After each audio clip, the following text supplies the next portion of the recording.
Good evening, everyone, and welcome to tonight's presentation. Before we begin, I must warn you that due to the era and nature of some of the subjects we will be discussing this evening, some language and titles used in tonight's dialogue will not be considered politically correct for 2021. It is, however, correct for the period. Tonight we are going to learn about three extraordinary women from East Hants. Three women who, despite prejudice and adversity, pioneered their way to become the first skirted physicians in East Hants and some of the few female doctors in Nova Scotia and indeed Canada. Allow me to introduce you to Dr. Annie Henniger, Dr. Eliza Pearlie Brison, and Dr. Marie Jean Whittier. But before we get to know these remarkable women, and in order for you to understand their feats, I must first take you back in time. A time when medicine was dominated by men, the thought of a female doctor preposterous. It's 1871 in Toronto, and a young woman, Jenny Trout, born in Kelso, Scotland, and raised in Stratford, Ontario, was determined to practice medicine. This was not to be in Canada. No medical school in our nation would accept a woman. Send them home! Get rid of them! Gentlemen, please. And so, this organ, which I regret I cannot name because of the presence of these members of the weaker sex, who, although they are married, could not possibly endure... Get them out! Patience, Ginny.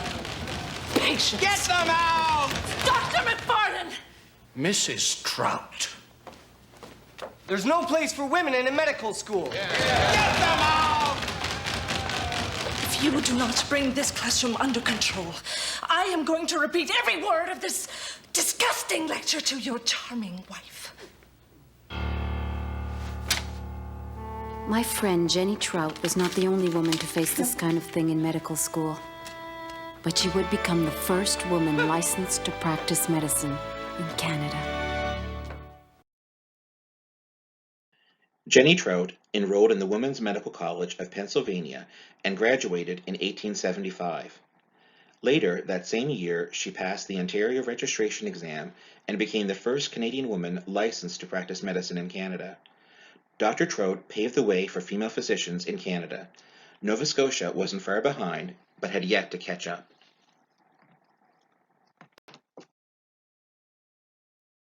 Although Dalhousie Medical School can stretch its roots back to 1843, the Faculty of Medicine was not completely established until 1868 when the first medical classes began. The cost of a medical class was $6 and the matriculation fee $1. There were 14 people in the first MD graduating class of 1872, none of which were women. The first woman to apply and graduate from Dalhousie Medical School was Dr. Annie Hamilton, MD, class of 1894. By the early 1900s, Nova Scotia had caught up with the rest of Canada and indeed surpassed many institutions.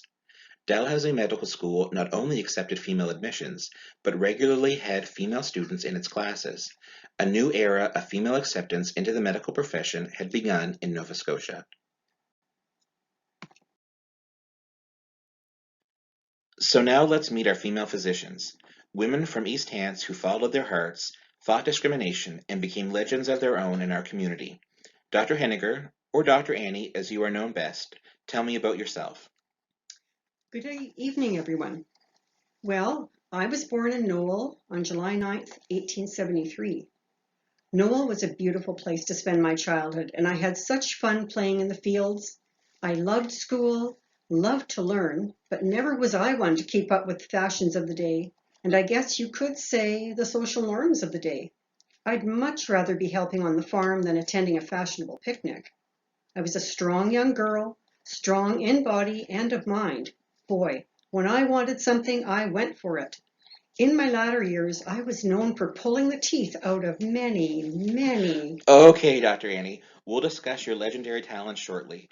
First, we must meet our other guest. Dr. Eliza Brison, welcome, and welcome home to West Gore. Well, thank you so much. I'm so happy to be back in my home village. I was born here on November the 15th, 1881, and spent my childhood here. What a wonderful time that was. Today I see it has changed, but not all that much that it's unrecognizable. I'm proud to call this small village of West Gore my home. Thank you, Dr. Brison. And our final guest speaker this evening is Jean Whittier. Dr. Whittier? Thank you so much for having me. I was born in 1898 and grew up not too far from here on a small farm in Rawdon. My mother died when I was young, so my aunt and my father raised me and my siblings. Don't feel sorry for me. I became accustomed to looking after people. My grandfather was paralyzed, and my three uncles all died within a short time of each other. And so sharing farm chores was a necessity. We were all one in order to survive. Silly me, didn't realize chores should be assigned to sexes. Imagine that. When I finally discovered this, I decided to take correspondence courses in nursing and midwifery, then attended a teaching course at the normal school in Truro. Thank you, Dr. Whittier. Speaking of teaching, each of you began your road to medicine by teaching in our community. Dr. Annie, I believe you began teaching in Knoll. Yes, I did. I received my early schooling at the small school in Knoll, and later I taught there for a few years.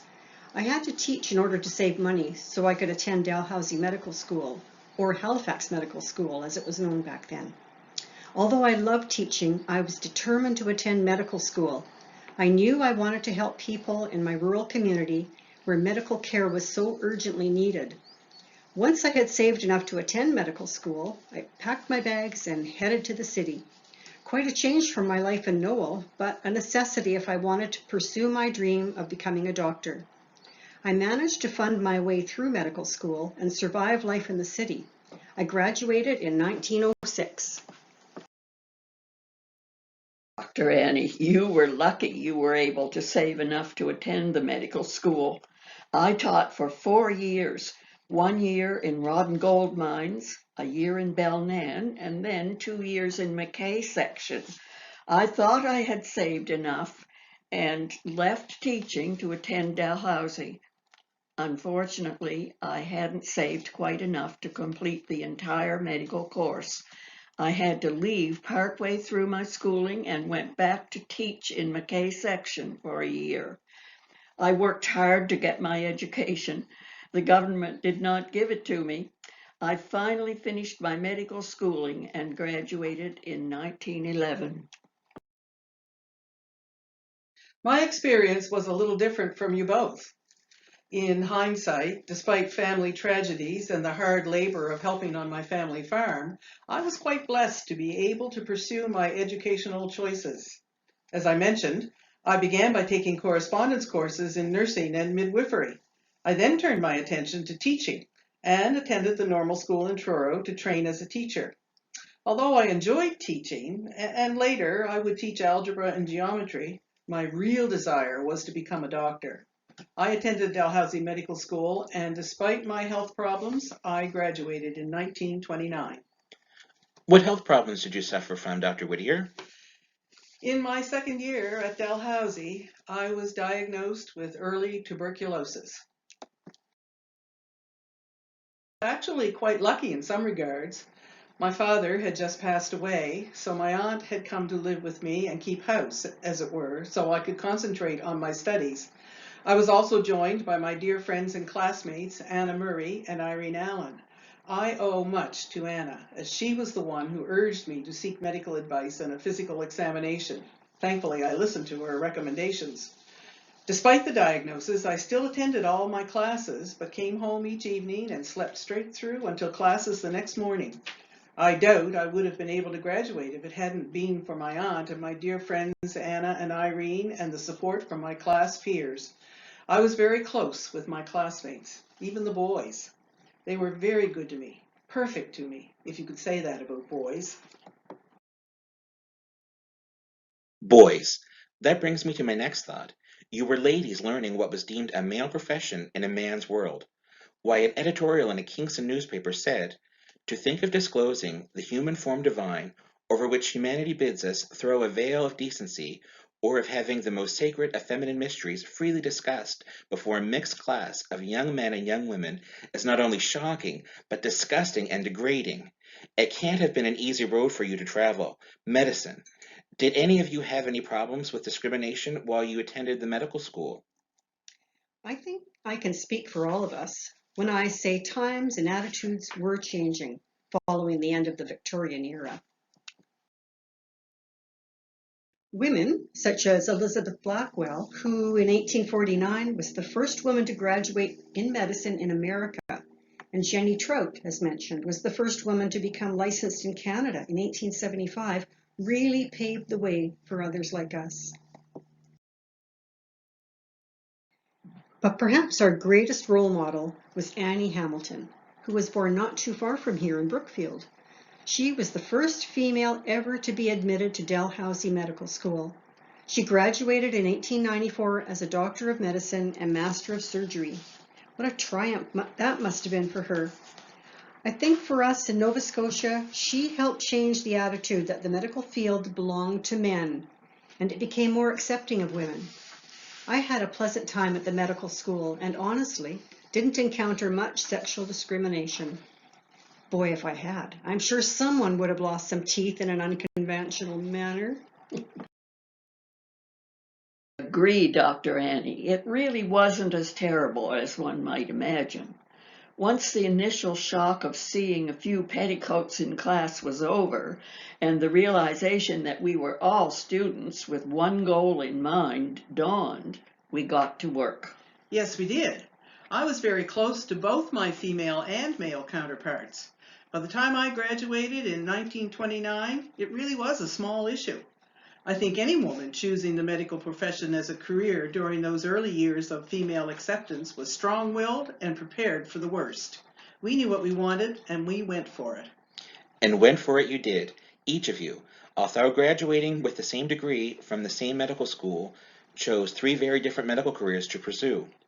Dr. Annie, let's start with you. You graduated from Dalhousie Medical School in 1906. Then what? I have an inkling you have a fascination for teeth.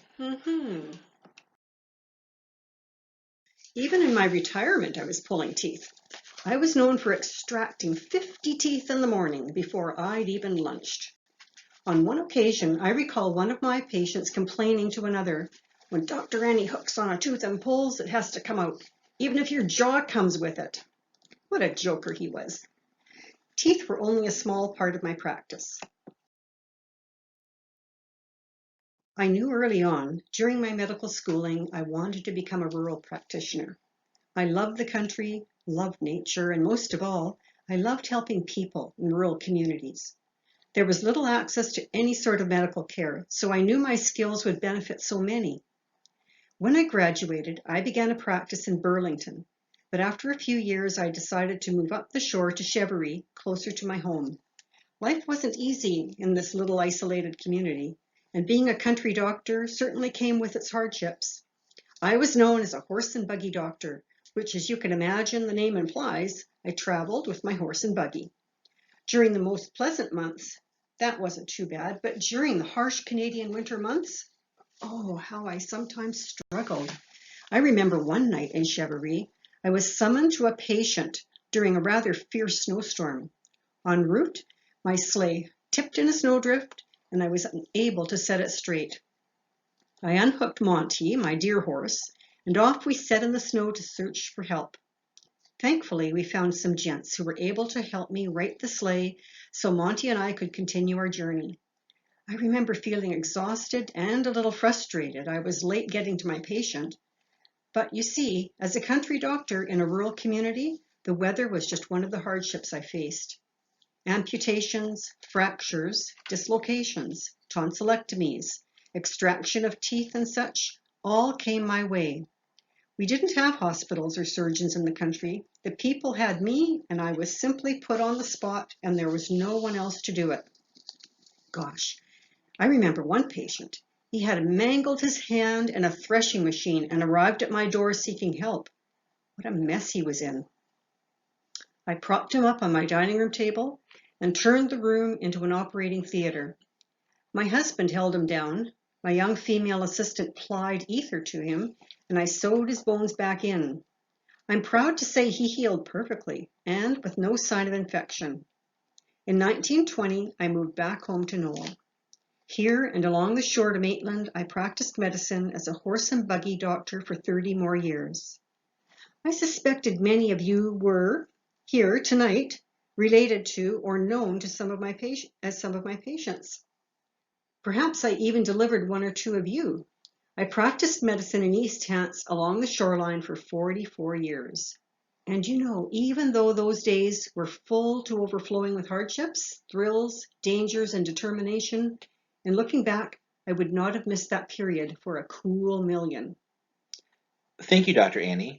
What a determined, passionate doctor you were, traveling in all types of weather and dealing with every illness and emergency I can imagine. I believe many people along the Hants County shoreline owe their lives or that of family and friends to you. You are a female pioneer of country medicine in our community. A pioneer of a very different sort is Dr. Brison. Dr. Brison, please tell us about the career path you chose following your graduation from Dalhousie Medical School in 1911. The career path I ultimately found myself on was not what I had originally intended, but perhaps fate played a role in choosing for me and placing me where I was needed. My original intention for pursuing medical studies was so I could become a medical missionary. However, in my early 20s, I had to have a hip joint removed, which left me with, as you can see, a decided limp. This hampered my plans to become a missionary, so instead I chose to pursue psychiatry. Upon graduation from Dalhousie, I moved to Massachusetts to begin my psychiatric residency at Northampton State Hospital. After only 1 year, my hip became so bothersome, I thought it best I return home to West Gore. You might think I rested and took things easy, allowing my hip to heal, but you'd be wrong. I never was one to sit around. I opened my home to mentally retarded children, and there I cared for them for 2 years, until I felt my hip was healed enough so I could further my studies. I returned to Massachusetts to the Walter E. Fernald State School and took courses in methods to care for and train retarded children. Oh, how I learned so much. Once I completed the courses, I returned to Nova Scotia, and on July 24th, 1918, I became superintendent of the Imperial Order of Daughters of the Empire, home for feeble-minded girls in Halifax. Quite a title, isn't it? This position came just following the Halifax explosion. Donations had poured in from across our country to help children affected by the explosion. Some of the funds helped build the IODE home on Quinpool Road. Here I cared for about 12 young mentally retarded girls. For 7 years, I cared for severely retarded girls. It was the first time Nova Scotia had seen such a thing, and people were astounded that these girls could be taught to live useful lives and to work. Unfortunately, in 1925, the home was closed due to lack of funds, and my young women were sent to county homes. I never forgot them, though, never, and they knew that I continued to visit them and send them gifts on special occasions. Following the closure of the home, I had a somewhat restful period while I dealt with some health issues of my own. However, in 1929, I found myself becoming the first female doctor ever to be employed at the Victoria General in Halifax as anesthetist of all things. Although I enjoyed that role, psychiatry was my passion, so I accepted a position as psychiatrist for the province of Nova Scotia, and here I knew I had found my calling. I worked hard and traveled the province, testing children, counseling parents, and helping welfare agencies. Why, even when I was on vacation, I attended clinics in America, trying to further my understanding of children and adults. I couldn't gain enough knowledge and do enough to help the underprivileged in Nova Scotia.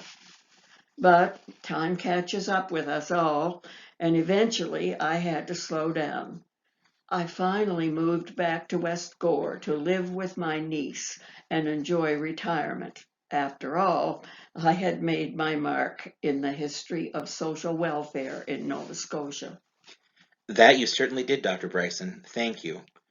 Both Dr. Annie and Dr. Brison pursued and excelled in their medical career choices in our province. But Dr. Whittier, who graduated in 1929, although spending some time in our country, chose to work in a land far from home. Dr. Whittier, please tell us about your experiences after graduating from Dalhousie. Well, as you can imagine, I thought I was limited in what I could do because of my tuberculosis. After graduation, I didn't think I'd be able to withstand a residency. Fortunately, I was offered a position at the Maritime Home for Girls in Truro as medical supervisor and a teacher. Although I enjoyed this, I needed more, and I so desperately missed my sister Catherine, who was a medical missionary in India. I decided I would strive to join her. After 3 years in Truro, I attended the Women's College Hospital in Toronto and then the United Church Training School. In 1934, I was accepted as a medical missionary and was able to join Catherine in India with our dear 77-year-old aunt accompanying me. Gosh, she was with me throughout my life for every death and every change that came my way. She really was a trooper. I spent a year in language study and the next 32 years in devoted service to India and the hospitals there. Much of my time was in Banswara Hospital, which I saw grow from a small bungalow to a 120-bed hospital, dispensary, and training school. I was also part of the training program, training future midwives. Although I taught the basic principles of childbirth, each student had to deliver 20 babies and attend 5 difficult births before graduating. I eventually only attended the abnormal births and left the rest to my students. Many babies and young children were abandoned in India, and one particular baby left at the hospital I couldn't ignore.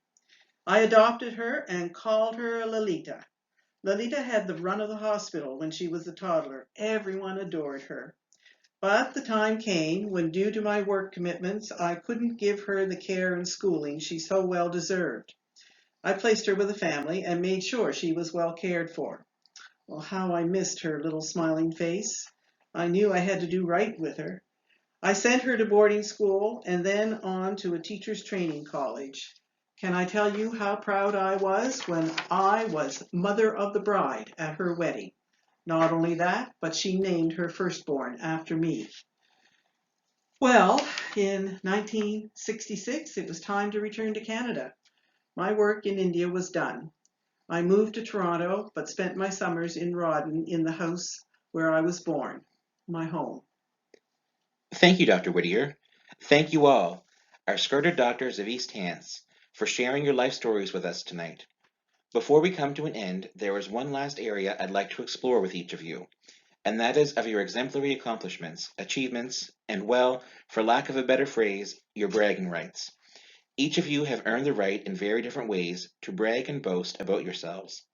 Now is your opportunity to let East Hants, your communities, know what you achieved. We know you were among the first female doctors to graduate in this province, but none of you stopped there. You continued to excel. Dr. Annie, please share. For as strong and rough-handed I may have seemed when I was pulling teeth, I was actually quite delicate with the paintbrush and a member of the American Physicians Art Association.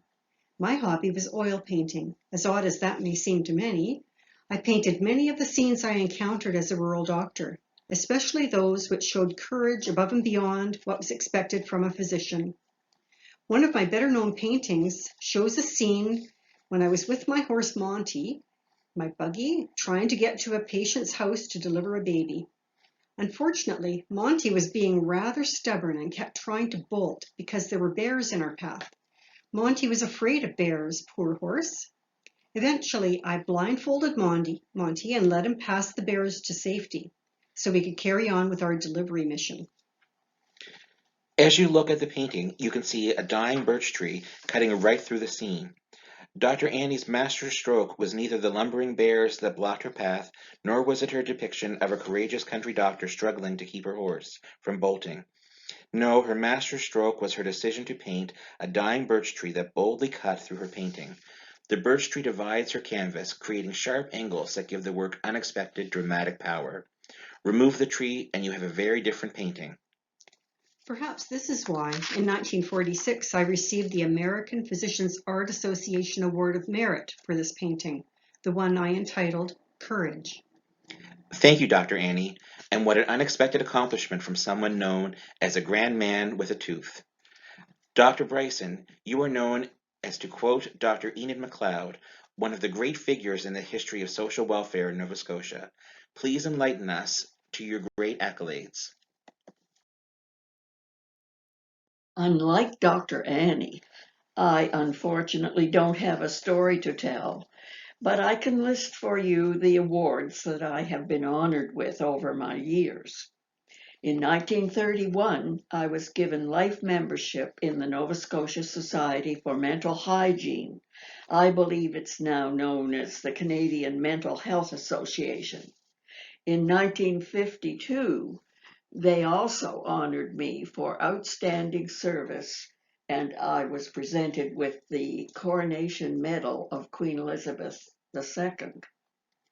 In 1963, I was made the first honorary life member of the Canadian Association for the Help of Retarded Children, later named Canadian Association for Mentally Retarded, and eventually in 1985 called the Canadian Association for Community Living.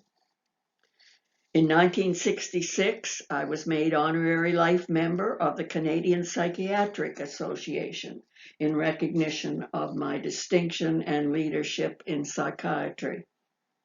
Although the recognition was nice, I'm not sure it was necessary.